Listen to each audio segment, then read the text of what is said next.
Hello.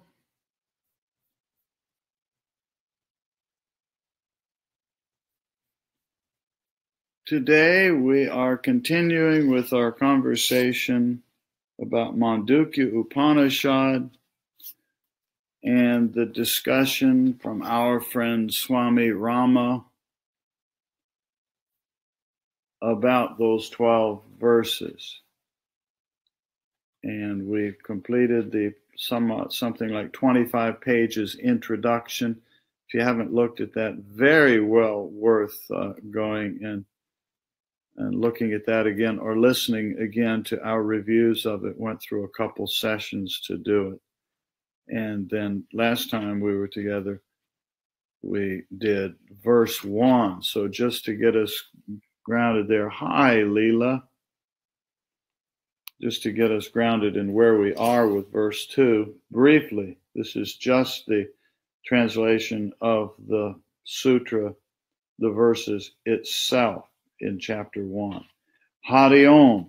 The entire universe is the syllable Om. The following is the exposition of Om. Everything in the past, present, and future is verily Om. That which is beyond time, space, and causation is also Om. Om. And then verse 2, the actual verse is, all this, whatsoever is seen, here, there, and everywhere, is Brahman. This very self, capital S self, Atman, is Brahman, the absolute reality. This Atman has 4 aspects. Note here, before we go to what Swami Rama is saying, note here that this word Brahman, you probably know this, whoever is going to watch this video, but just in case, remember the word Brahman is a Hyanjan. The word Brahman is not a proper name like the name of a deity, like the name of a god or something like that. It's simply a designator of that one infinite non-dual reality. It's not a being. This very self, Atman is simply the word that means the center of our own consciousness. Hello, Maya.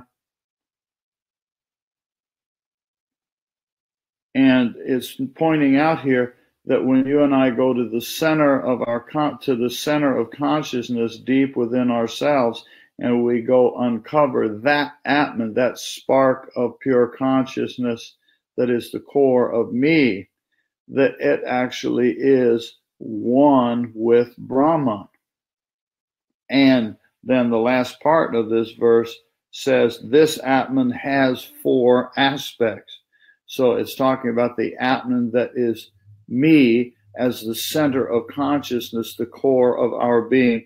And there are 4 aspects to that. And that's where then the Upanishad goes off and talks about the 4 levels of waking, dreaming, deep sleep, and all that. What we know pretty well because we keep reviewing this. So this is probably not new information.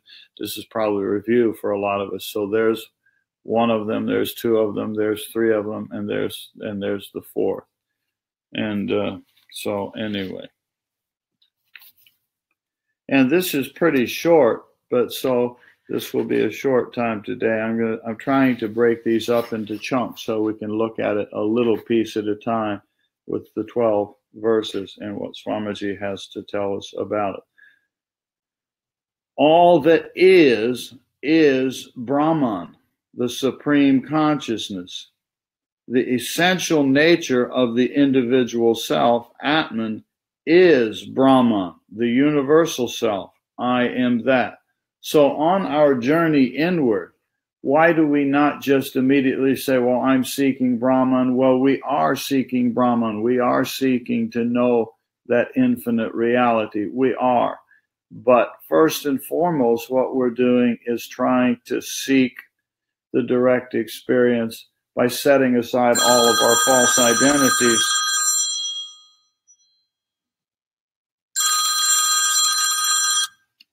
I killed the phone. By setting aside all of our false identities, then we know the Atman. And then once we know the Atman, then we have, after that, then we have the realization that that Atman is one with Brahman. That's how that deal kind of works. That self, capital S self, is experienced on 4 levels. It's the same Atman, but it is experienced on 4 levels. And so consciousness is considered to have 4 states. Note the choice of words. Consciousness is considered to have 4 states. But it's actually on 4 levels, and we see them as different, but it's still always at all time Atman. So as you and I are sitting here in the conscious waking state right now, at this moment, this actually is Atman, and it is Brahman. 3 of the states are those experienced during waking, dreaming, and deep sleep, and the 4th is a state beyond. Again, note here the choice of words. 3 of those states are those which we experience. So they're sort of the same, but there's a subtlety here. You and I right now are experiencing waking, but that waking that you and I are experiencing is within a state or a level or a plane of reality. We experience dreaming, and when we're doing that, that is within a state or a level of reality. There's a subtlety there. I'll read this again. Just let it sink in. 3 of the states are those experienced during waking, dreaming, and deep sleep. And the 4th is a state beyond. Consciousness experienced in the first 3 states is called Apara Brahman. And consciousness experienced in the 4th state is called Para Brahman. Now, what does that mean? If Brahman is the infinite, absolute one, non-dual reality, which it is, then the word Para Brahman means the supreme Brahman, the highest level of that experience. When you put A in Sanskrit, I'm no Sanskrit scholar, but when you put A in front of a word, it makes it not or reverses it. So it means that the first 3 states are not that supreme Brahman, because the choice of words he's using here is Apara Brahman. So these are short of, or Apara, or not Para. Para means supreme or highest. So it is the not highest aspect of Brahman. So what you and I are experiencing out here right now in the waking state of the conscious mind is Brahman. Everything in the room around you, everything that is in our world around us is that Brahman.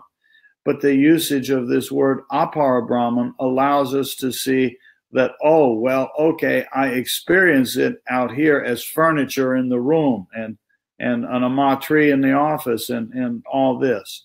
So, but this is Apara Brahman. It is Brahman. It is the infinite one, non-dual reality.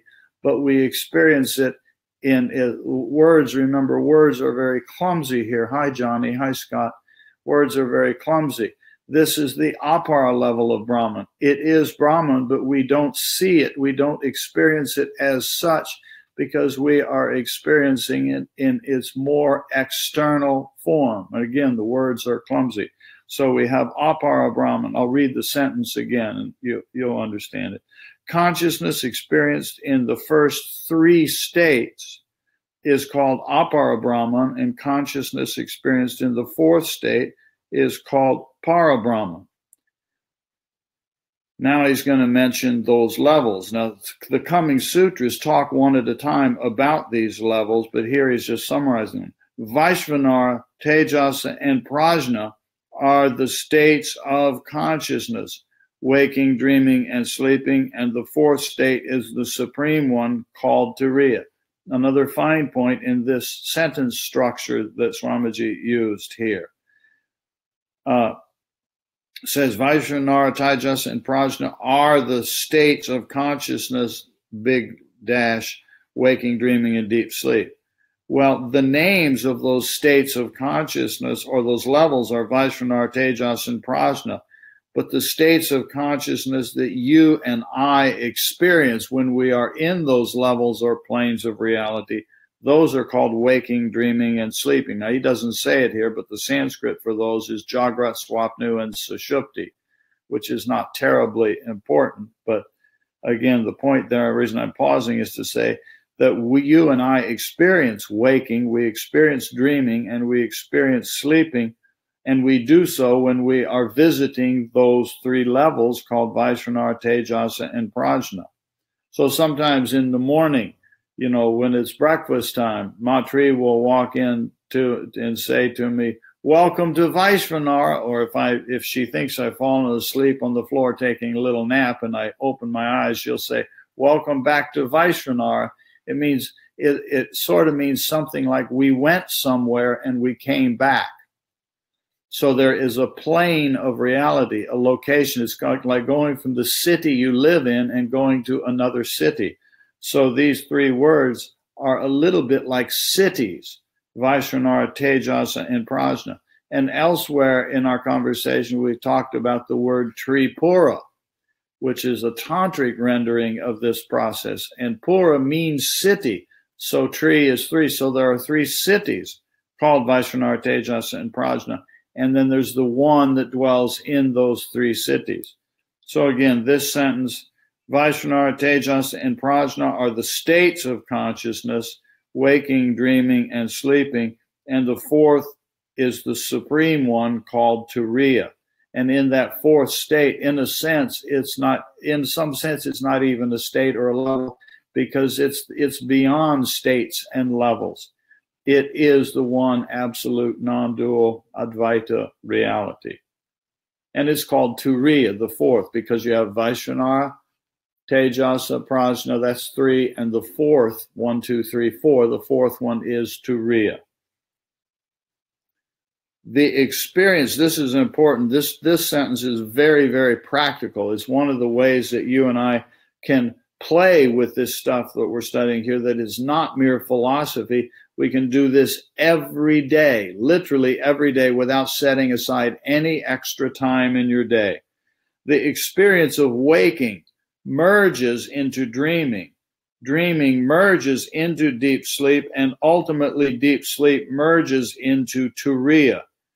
Thus, Turiya encompasses all the other states. A simple way to hold that is, do you have an experience right now of being conscious? Of course you do.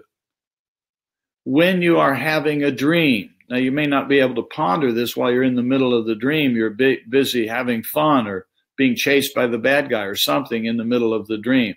But in the dream, within the dream, is there consciousness going on? Of course there is. When you fall into deep sleep and you sleep overnight and your friend says, "So how did you sleep last night?" You say, "I slept very, very well." Question, how do you know? If you were in deep dreamless sleep, how do you know you slept well? The notion is, it's not a perfect way of saying it, but the notion is somebody was conscious there, even in deep sleep. So there is consciousness in waking, there's consciousness in dreaming, and there's consciousness in deep sleep. And that's the spirit by which we can say this Turiya, the Atman, the pure consciousness itself, operates into all of them. When I said a minute ago that this is something very practical we can all use every day, is we can literally experience when you go to bed at night. Now, don't keep yourself up late at night worrying about this. Yes, Anjan says Turiya transcends and includes states. Yes, but, I'm going to give you a but here. It transcends, but there's something awkward about the word transcends. When we say something transcends, we're using here as the starting point. And that is beyond where I am. Now, we naturally do that because of Maya and avidya. We think that this is reality. We have fallen asleep into the plane of reality called Vaishnara, and we define everything else in reference to this plane of reality, and this is the one that's asleep. So we say, I am going to transcend this plane of reality. And if I do enough transcendence, then I will get there. And it's okay. I'm not complaining about the words. It's an okay way to use it, but there's a subtlety to it that the word transcends is kind of off, because it's actually the other way around. The turiya counts outward as fourth. That makes this number one. Look at the way we think of that. This is number one state, and then there's number two state, and then I went to dreaming. Then I went to deep sleep, and then I am going to transcend all of that, and I am going to go to turiya. There's a subtlety there. I'm saying it sort of loudly and forcefully because I want you to hear the subtlety. So I'm being noisy to help explain the subtlety. I hope that's okay. I'm not trying to be a troublemaker, but your sentence is accurate. Turiya transcends and includes the three states, but includes the three states because it's all made from that. If you take some water and you put it, those little ice cube trays, little trays with holes in it, you put water in there and you put it in the freezer, and a couple hours later you come back and you turn it over and you have 10 or 12 ice cubes there. And we take our ice cubes and we melt them and we say, okay, we're transcending ice and coming to water. Well, they started out as water. It starts out as turiya. It starts out as the pure consciousness of Brahman and appearing to be individuated Atman, which it is not and never was, but it's only because of avidya or ignorance that we think that I'm an individual, and actually I'm not. I'm infinity. I hope that's okay to respond to you in that way, Anjin. It's a good comment, but there's a subtlety there. The experience of waking merges into dreaming. That's the part I was saying. We can observe this happen. We can attempt to observe the moment when you fall asleep. We can all experiment with that. And the reason I say we can do it every day, because every day, virtually every day, unless we're having a really busy day, we go to sleep, maybe more than once. And to be, hello, Urban, to be aware, to attempt to be aware of that transition from being out here in the waking state, using the conscious mind, and the part where we are dreaming. We can observe that transition, and that is a glimpse of direct experience of this sentence here that Swamiji is saying. The experience of waking merges into dreaming. Dreaming merges into deep sleep. That's harder to do. It's much harder to do, but it can happen. If you experiment with observing your waking merging into dreaming, gradually over time, we become aware more and more of the dreaming. And from time to time, you get a moment of glimpse of being aware of the dreaming subsiding as you literally go into dreamless sleep, deep sleep. So we can all have glimpses of that. But the key part of that is to literally play, just play lightly, gently. You're going to bed anyway. You're going to sleep anyway. So why not be a good little yogi at bedtime and say, okay, I'm going to sit on my butt for meditation for a few minutes before I crawl into the bed to go to sleep. And you sit and you have your meditation, you do some mantra, all of that, and you have peace. And then you crawl into your bed and you put your head on your pillow and you just internally, with your intentionality, you don't need to do a technique. You don't need to chant a particular mantra or any secret sort of technique like that. You just do it with your willingness to just pay attention. And you'll lose consciousness. You'll fall asleep. You know that. But you may have a glimpse. You may have a glimpse of that transition. And then the next morning when you wake up and you're back out here in what appears to be reality that is separate from that dream, which appears to us to be unreality because it's just a dream. This is reality and the dream is something else over there. But that next morning, during the day, you have some degree of memory. You'll say, wow, that was really cool. I've been playing with this thing over and over and over, that crazy old man suggested that I observe myself falling asleep. And I've been playing with this for a few days or weeks or months. And all of a sudden I remember, but you remember it later and you say, wow, there's something to this consciousness. And the other end of that is, notice sometimes when you wake up in the morning. When you wake up in the morning and you've been in the dream world or the sleeping world, and there can be a moment or a few seconds in there, maybe longer. You know, that's the one where you want to push the alarm clock and turn it off and not get up and get out of bed. We all know that one too. But observe that state of awareness and what you'll discover for yourself, not because I'm saying it, not because Swami Rama is saying, not because it's summarized in the verses of the Mandukya Upanishad, although it is summarized there. You'll notice that I am coming out from somewhere. I am emerging outward from where I was. Where was I? I was in deep sleep, and it turned into a period. Often it's like this. There's a little bit of dreaming that's going on, and the dream causes you to wake up. It may be, I think this is a pretty common thing. You have an alarm clock going, or a person is calling your name and maybe gently touches you and says, wake up, it's time to get up. It's just a voice or a loving pat, or it's the brashness of the alarm clock. We've all had this happen, have we not? And that you were actually still having a dream, and within the dream you heard a person calling your name, and there was a whole storyline, a whole little Hollywood movie going on internally over that person calling your name in a completely different setting. Or you hear the sound of the alarm clock, and you hear the sound, but you don't know what it is. It sounded like a car engine backfiring or something like that. It's so you completely distort what the sound is, and then suddenly you realize, oh, it's my alarm clock, and your hand reaches over there to push the snooze button. But in that moment, isn't it true? We've all experienced that. In that moment, if you be a good yogi and you pay attention, from time to time, you'll have a glimpse of awareness of that state. And you realize, I just observed the emergence of me from the plane of reality called Tejasa. I watched it emerge outward into Vaishvanara.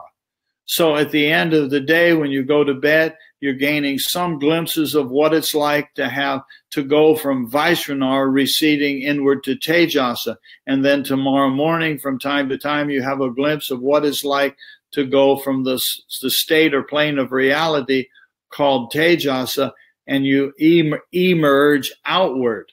You merged inward and you emerged outward. So in the morning, you emerge out of Tejasa into Vaishvanara. And it's really tremendously insightful. It's a lot of fun too. And it'll give you a sense of, wow, I'm actually having some glimpses of direct experience. I may not be Krishna, I may not be Buddha or Christ or Patanjali or whatever like that, but there's something to this, and I'm experiencing this. And this is exciting stuff. And I'm just saying it like this because we all sleep every day anyway. And the key there is, remember, it's not just that this is reality here and I am going inert for a few hours. It's planes of reality. I'm going to read that again just to allow the Swami Rama words to sink in. The experience of waking merges into dreaming, dreaming merges into deep sleep, and ultimately deep sleep merges into Turiya. Thus, Turiya encompasses all the other states. It's the consciousness that permeates the other three. Now, if we didn't pause on that sentence, would we read through this book and understand that here is an actual sadhana suggestion? There's actually a sadhana suggestion given in that sentence. What is it? Observe yourself merging from waking into dreaming. There's the key. And the other mergings will gradually come along the way. Excuse me. Pretty neat stuff, huh? In the Upanishads, Om is the representative name and symbol of Brahman. Swami J is the representative name and symbol for this package of person. Pen is the representative name for this little object. That's what it's saying there. In the Upanishads, Om is the representative name and symbol of Brahman. In modern simple English language, people may refer to the one, the O-N-E, or the oneness, or comparable words in different languages. And that's what we were talking about. Up here at the beginning, Swami Rama said, Atman is Brahman, comma, the universal self, capital big U and big S, universal self, dash, I am that, capital T, that. Sometimes the word that is used as a significator, a representative name. But again, you know, the word Brahman is just a representative name. If you have any ponderings about whether Brahman is a representative name of infinity or is the name of a god, go back through either in the book, go back through that first 20, 25 pages, or go back to the previous things that we've done over the last few times together and that are archived, and you can look at them. And so we want to know that. For the sake of sadhana, it is the designator of absolute reality. And by meditating upon it, the Om, one realizes the ultimate truth. And when we meditate on it, we want to meditate on it not just as a sound vibration, but as a symbol of its meaning, which is those three levels plus the fourth, Vaishvanara, Tejasa, Prajna, Turiya. I know that sounds like a lot initially, but gradually we do that. Atman, the individual self, and Brahman, the universal self, are one and the same. That's the spirit of saying that the wave is one with the ocean. That's the spirit of that. When the student realizes that universal consciousness, uppercase, is all pervading, then he also realizes that Atman and Brahman are not two separate identities with two different existences. He realizes that they are one. Thou art that. Quote, thou art that. And so what do? We seek the Atman. We observe the waking merging into dreaming, the dreaming merging into deep sleep. We observe all these things. We practice with the intent of finding in experience my own personal center of consciousness. What on our symbol here is this question mark. We seek to find that. And it's when we find that we discover, wow, not only am I a really neat wave, this pure consciousness, I'm the whole ocean.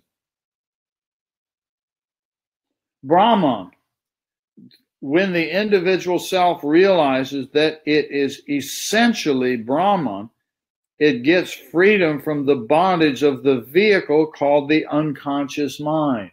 That's the place of the samskaras. So then the Turiya, the Atman, the pure consciousness, stands alone. In the language of Patanjali and Yoga Sutras, it's called Tadadrastu Svarupavasanam. Then the Drastu, the seer, which he doesn't define beautifully, he said then the seer stands alone, resting in its true nature. That's the principle. When the individual self realizes that it is essentially Brahman, it gets freedom from the bondage of the vehicle called the unconscious mind. That word vehicle, that's the plane of prajna. We say Vaishvanara, Tejasa, Prajna, and then the Turiya. So we mentioned that. Swami Rama talked about that. Now that's kind of jumping ahead because those are talked about, are outlined in the forthcoming of the 12 verses of the Mandukya Upanishad. And as you know, the Upanishads are very short. it's actually only 12 verses. And then the way that we actually learn these externally is we sit around and have conversations about it. We're doing like we are right now, and we allow it to sink in. Now in our modern times, we have printing presses. We can get books. We can hold them in our hand. We can read them. And if we read the books, not merely as a philosophy book sharing information that I can study and memorize and pass on an examination in my college course, but we're using it as an instruction manual that says, wait a minute, I really want to learn how to observe my waking merging into dreaming and all that. Then we're really cooking with this stuff, and then it really makes sense. And so the vehicle is the samskaras. And where are the samskaras stored? On our little chart here, here's where the samskaras are. If I turn this, watch the magic. If I turn it like this, then this starts to look a little bit like a boat down here, and this is the rider in the boat. And so this becomes the vehicle that allows the Atman to have an identity and come out and have a dream, or to come out and operate through a conscious mind and a physical body and out like that. So this is the vehicle. The Atman is kind of backwards here. So the Atman jumps on board in the little boat, and that becomes a unit called Jiva or Jivatman. And then it can tour around in the active unconscious, the dreaming world, the subtle psychic astral planes, the heavens, the hells, all the ways that that's talked about. And then in the morning, you and I emerge. We emerge outward. The conscious mind switches on, the brain switches on, and we get out in the world and we go, "Hi, good morning," or something like that. But anyway, that's just a way to hold on to the notion of there being a vehicle. For the sake of analysis, there are three parts. The mortal part, body, sense, breath, and conscious mind. The semi-immortal part, the unconscious mind and the individual self. And the immortal part, the self, the Atman. And this is one of the ways of talking about that. So this part out here, see there's 1, 2, 3 dotted lines. And this part out here is the mortal part. Clearly, it is born. Clearly, the body's the easiest one. The body is born, comes out of the womb, and it lives for a while, and then we don't like it, but it dies.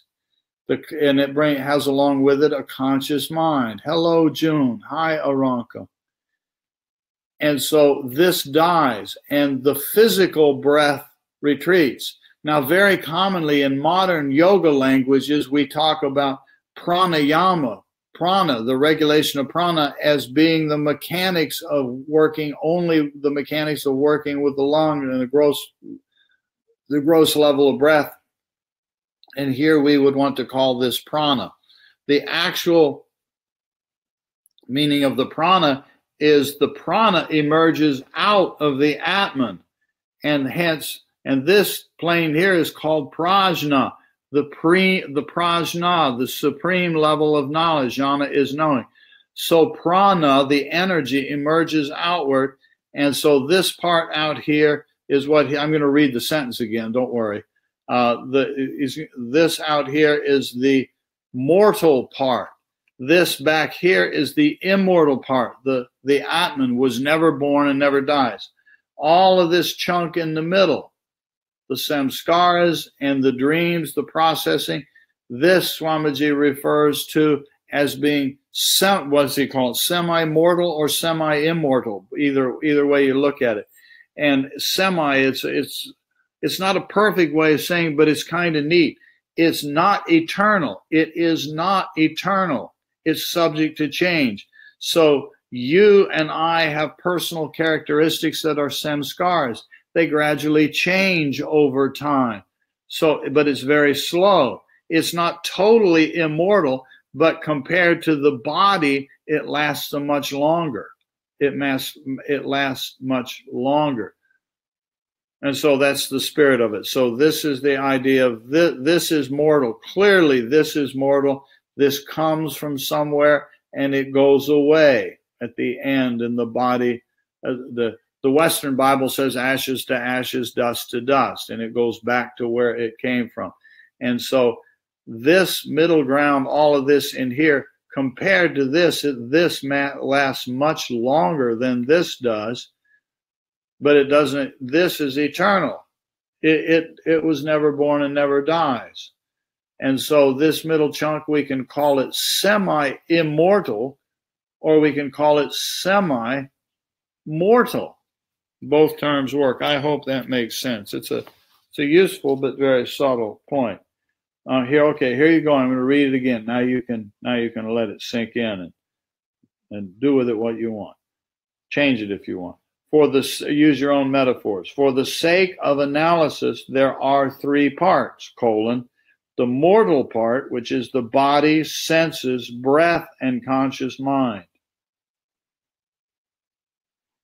The semi-immortal part, the unconscious mind and the individual self, Jivatman. That's that combination of the boat. Remember, he mentioned the vehicle a couple sentences back. The vehicle, and I held our card up like this, and I pointed out, well, way to hold this is that this is the vehicle, and this is the rider in the vehicle. It's kind of, you got to take this guy and have him climb into the boat there. If that little thing there is a boat, the little guy down here has to climb into the boat. Hi, Randy. And so that's anyway. It's neat stuff. Neat to ponder this. I know that initially it sounds like intellectual information, and I suppose initially it is. We have to take in the information, and then we have to ponder it. And by observing ourselves, again, falling asleep, observing the waking state merging into the dreaming state, we can all do that. Every one of us can do that. All of us have already had that experience. When you hear me talk about it, I know you're sitting there going, yeah, I know what that's about. All I'm suggesting there is that, and what he's suggesting is play with it, observe it consciously, actively experiment with that.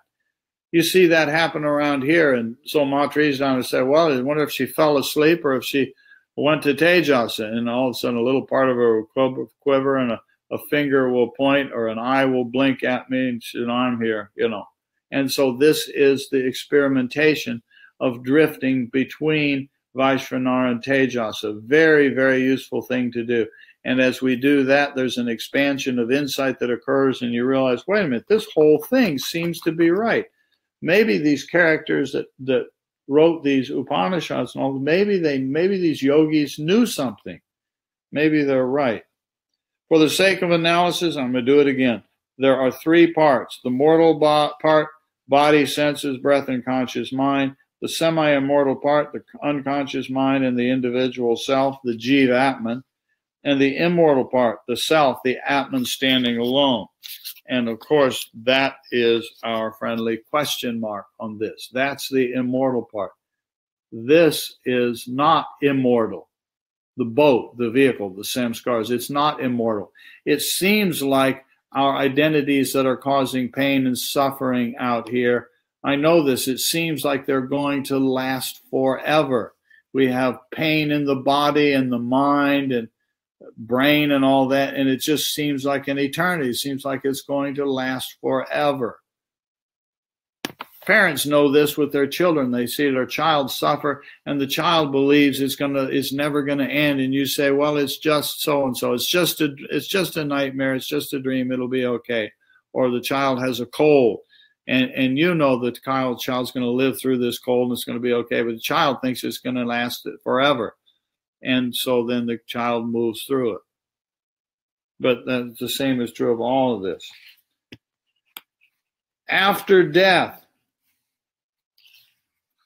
there still exists the unconscious mind, which is the storehouse of merits and demerits, feelings, thoughts, desires, and memories. It's the storehouse, but they are in formless form. Give you an example here. I'll just do this like this. I'll use this one here. On my cell phone and see if I point to the computer, you can't see it. But if I hold up this phone and I say, this phone has memory in it, right? We all know it. I have a bunch of stuff memories. There's probably a few pictures on there. There's stuff memorized on this phone. It has a hard drive in there. I don't know how it works, but it has one. And so that's the memory. It's the storehouse. So that's the principle here. After death, there still exists the unconscious mind, which is the storehouse of merits and demerits. You want to watch death of the cell phone? Here it is. Get ready. See the cell phone, watch it die. See, it just died. I know this is just a phone. I know you all know what's going to happen next. But here's rebirth. If I can find the button. Birth. My phone just got born again. Why? Because when it died, the data on the hard drive was still there. It's not a perfect metaphor. I know you can shoot holes in the metaphor, but it's just a way of holding this stuff. After death, there still exists the unconscious mind, which is the storehouse of merits and demerits, feelings, thoughts, desires, and memories. The unconscious mind is used as a vehicle for the individual self. The samskaras are the vehicle for the Atman. That's what that means. But when the individual self drops all attachments to the unconscious mind, listen to that. But when the individual self, Atman, drops all attachments to the unconscious mind, then the individual self establishes itself in its essential nature and realizes that itself is the capital S self of all. Born again with the same things in the storehouse, says June. Yes. Yeah, seems to be how it works. That's the principle. And then we get to all ponder that in the context of our own family upbringing and our religion. And if you're around a religious family, you may discover that you're starting to understand the subtler aspects of the religion of your youth. And maybe the people around you are not hearing the subtler aspects of that, and they're still hearing only the most gross level of the aspects of the religion of your youth. And they're still doing things like worshiping the teacher. And you're starting to learn some more and go beyond that. And maybe following some of the instructions of what that teacher really had in mind in the first place. Such a state of realization is called liberation, turiya. There's that word turiya again. It's not merely the fourth. It's not the 1, 2, 3, 4th. It actually is the pure consciousness that through the beauty of the manifestation of Shakti, or God, if you like to use the term, there is the appearance of an out here. There's an appearance of a me, and there's an appearance of a June and a Randy and an Aranka and everybody else, and all of this stuff out here. There's the appearance of the garden out there that Matri has been working so hard on the last few days to make it pretty and make the weeds go away. Some are weeds and some are flowers. And so this is what we do. We are the architect of our lives out here in Vaishnavar, in this plane of reality. Such a state of realization is called liberation, turiya, the very origin of pure consciousness. Note the choice of words again. There's that phrase I was trying to make the point of about transcendence earlier. For us, our experience, we think of it as I'm going to go from 1 to 2 to 3 to 4, and then I'm going to experience the fourth state. But then note here, we do that climbing, and now I have liberation, and then I experience, turiya, the very origin of pure consciousness. So it's the origin. It's the ultimate ground out of which everything came. So you and I out here, we try to observe me merging from waking back into dreaming. and we try to observe ourselves merging from dreaming back into deep sleep. And then sometime we get a glimpse of Turiya. And then we realize, oops, it's backwards. That actually what happens is that emerged outward into the deep sleep state and the samskara level and all that. And then that emerged out into a subtle plane of reality that we know commonly as dreaming. And then that emerged out here as a bright, wonderful me and a bright, wonderful you. And that's pretty cool, isn't it? That's the spirit of it.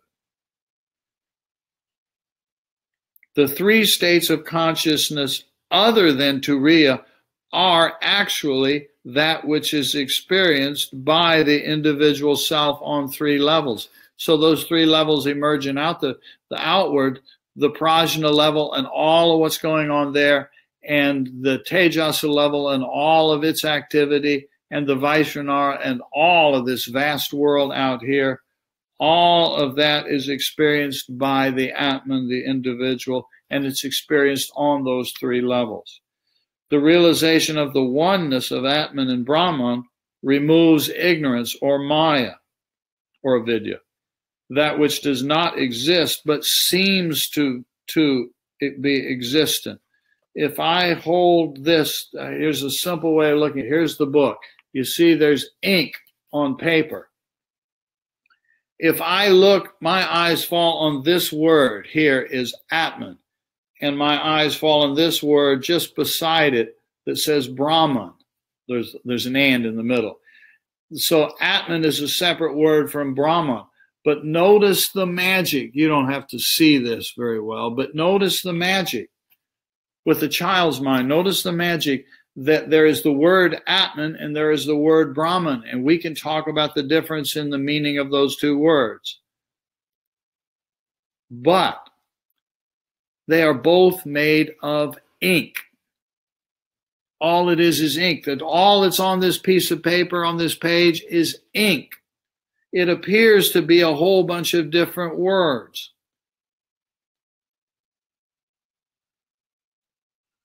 This is Maya. It's the beauty. It's the beauty of manifestation, that we can have ink. We smear it around in different ways. Now you got to use your child's mind. Hold this simply to understand the beauty of it. We can have diversity out here, out of unity. All there was at some point was a bucket of ink. I have been in the printing press where they printed these books. I've been there.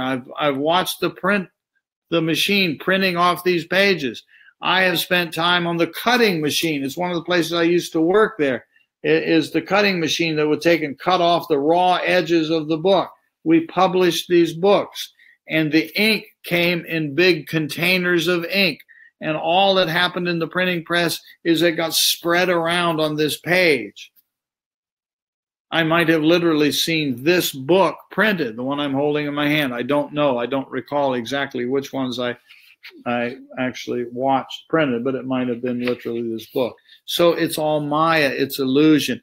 By spreading out ink in certain ways, we create a page of a book.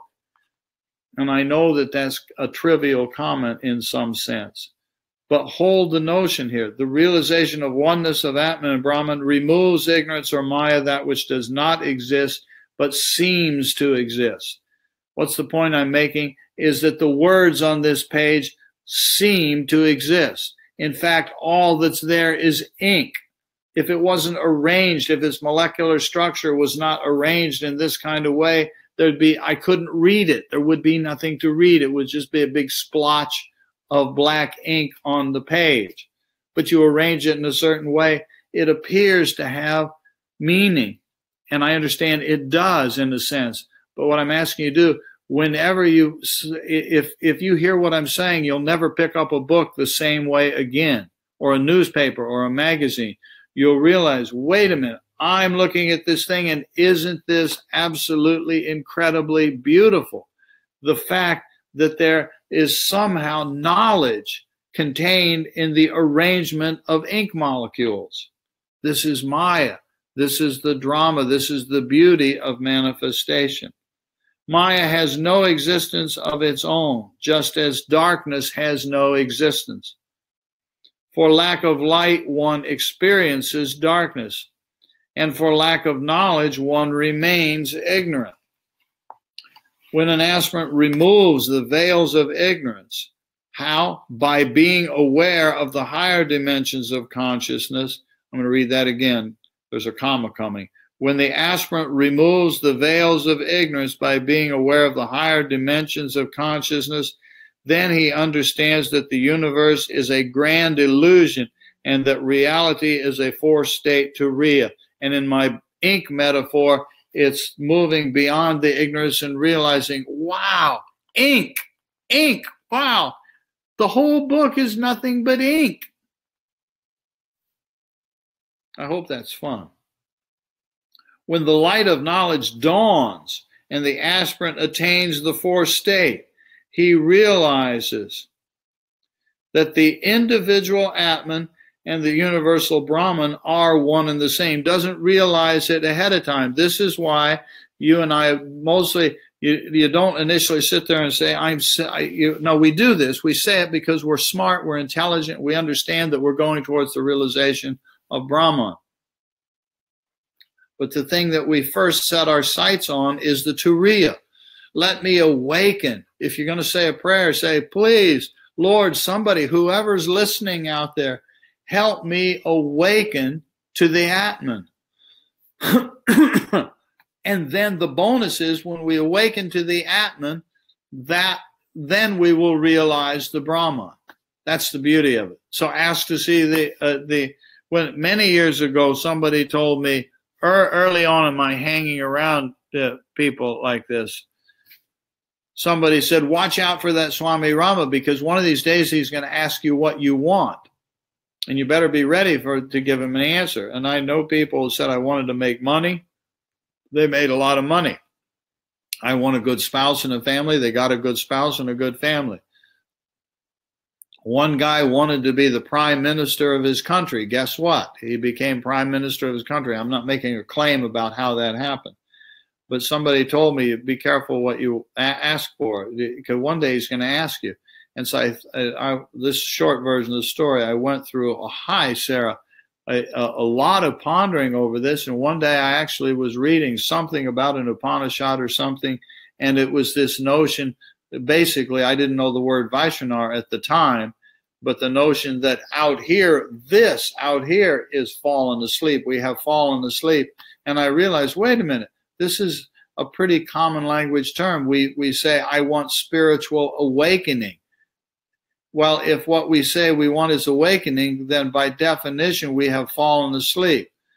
And so there's a subtlety difference in words to each of us an individual. Finally, one day, the boss asked me, what do you want? And I said to him, I want to wake up.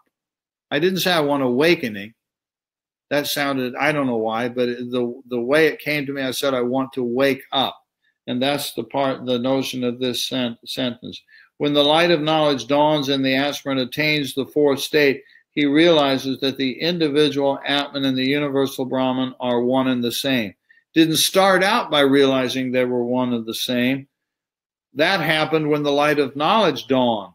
And when one attained the fourth state turiya, then he or she realized that the individual Atman and the universal Brahman are one and the same. But as long as the aspirant mind experiences only three states of consciousness, as long as he experiences only those three, he dwells in duality. We're living in duality out here and cannot realize the oneness of Atman and Brahman. We can read about it, we can talk about it, we can have conversations, we can do satsang like this, and that's important. But what we want to do is explore within. We have to explore within. We cannot get that experience merely by reading books and going through words. That's the thing about, observe yourself falling asleep at night and going from allowing waking to merge into dreaming and sleeping and emerging out. Uninterrupted meditation, listen to this sentence, here it is. Uninterrupted meditation and constant contemplation lead the student to realize Turiya, that absolute reality which is self-existent. Constant contemplation. We keep talking these words. Meditation, meditation, meditation. And then we mention contemplation, and often contemplation gets ignored. What is contemplation? Love it. Good. Good, Sarah. Contemplation, in a sense, the pondering, the attempt to be aware of your waking merging into dreaming. And then tomorrow when you think back on that, that's contemplation. When you're pondering, if you've been following with me in this conversation, and if you have been allowing yourself to get sucked into the journey I'm trying to take you on by adding some passion to what we're reading off these pages, then that is contemplation. All you and I are doing right now is having a contemplation together. The aspect of what you're doing internally with your intelligence, with your buddhi, to ponder what I'm saying off of this book and adding a little extra conversation. If you're taking the journey with me, if you're feeling the inclination right now to turn off the computer and not go back to work or do something, but lay your head down and be quiet and ponder this that we're talking about, that is contemplation. And that's what we need to do constantly. Remember, I said a couple minutes ago, if I got you on this story about the ink, you'll never see a book or a newspaper or a magazine the same again. Every time you look at it, you'll see ink. Boy, now I'm sucked in. That crazy old man got me looking at ink in a whole different way. Here's another one. Turn a book upside down and notice how different it looks. It's nothing but ink.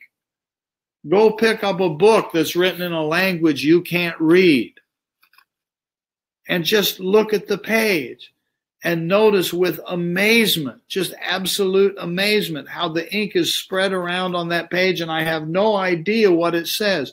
First time I read this book, I had no idea what it was said. It's written in English. I know English, and I looked at this book. I couldn't figure out anything that was in this book that I'm holding in my hand. It made no sense to me. It could have been written in Swahili language. I don't know.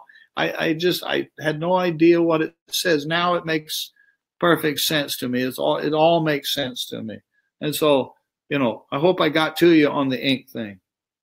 Uninterrupted meditation and constant contemplation lead the student to realize Turiya, that absolute reality which is self-existence. That's where we're going. This scripture systematically explains 3 levels of consciousness: waking, dreaming, and sleeping. And it also explains the planes of reality in which those 3 operate, and those are called Vaishnara, Tejasa, and Prajna. When the experiencer realizes that the dreaming reality is subtler than the waking reality, and that the sleeping reality is deeper than the dreaming reality, he then wants to comprehend collectively the experience of all 3 realities by attaining the absolute reality of the 4th state, Turiya. There's some tremendous wisdom in those few sentences there. By exploring the 3 states of waking, dreaming, and deep sleep, literally exploring them, not just reading the book and saying, okay, well, I understand that. I know I am waking, dreaming, got it. Okay, check mark, finish that. If we fall into that trap, then we will never get anything. But if it tweaks your curiosity and you play with this thing of trying literally to be more aware of the plane of reality called Vaishnara and the waking state, and you're curious about not the meaning of dreams to me, that this is not dream analysis. Most dream analysis is based on the very yogically ignorant viewpoint that this out here is me. And then those dreams are separate from me, but they have meaning for somebody called me, the person out here in Vaishnara. That's not it. It means being aware of the state itself, like observing the waking merge into dreaming.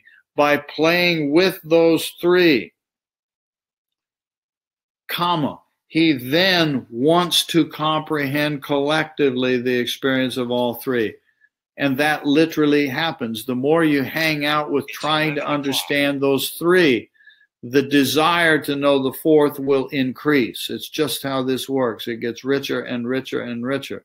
And before long, you become an actual absolute fanatic, and your friends won't talk to you anymore.